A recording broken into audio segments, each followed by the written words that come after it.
it's me again. Sorry it's been a little while before or since I've made a video come to you with any kind of inspiring words or anything like that. I've been in the middle of tax season, which is my primary business, so I have to take care of that first.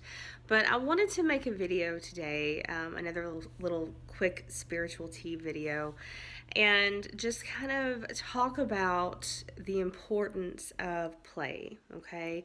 The importance of reconnecting to your childlike self, because that energy has really been showing up a lot for me in the last few weeks.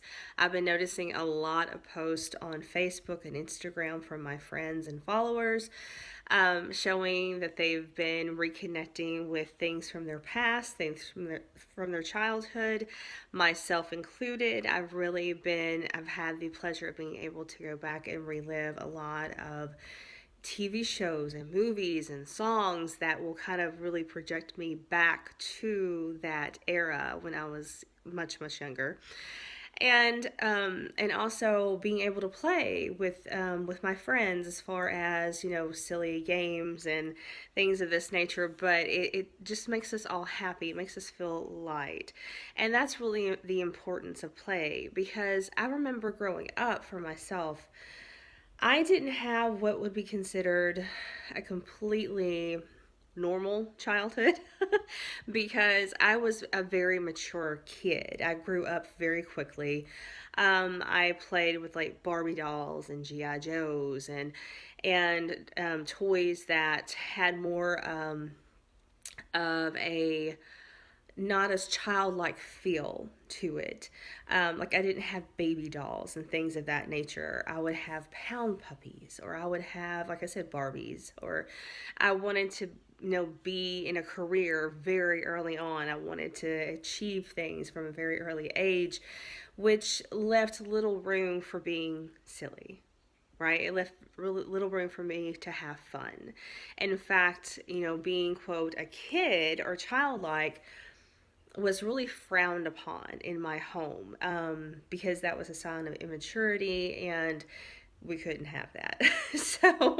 So I noticed that even as I grew up, I would even see kids as I was older, and kind of like, why would they say that? Why would they act like that? Like, don't they see how silly they look?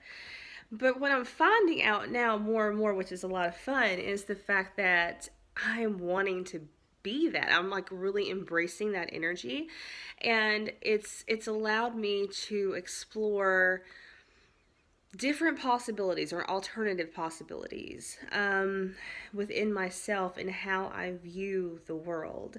And also allowing myself to be able to change my mind, saying, I used to think that that was silly, but now it's kind of fun and I want to participate. I want to be involved in that. And to be much more lighthearted. And what I'm finding out, here's a secret for you. What I'm finding out is that I'm not as hard on myself now. I'm really not. I'm much more forgiving.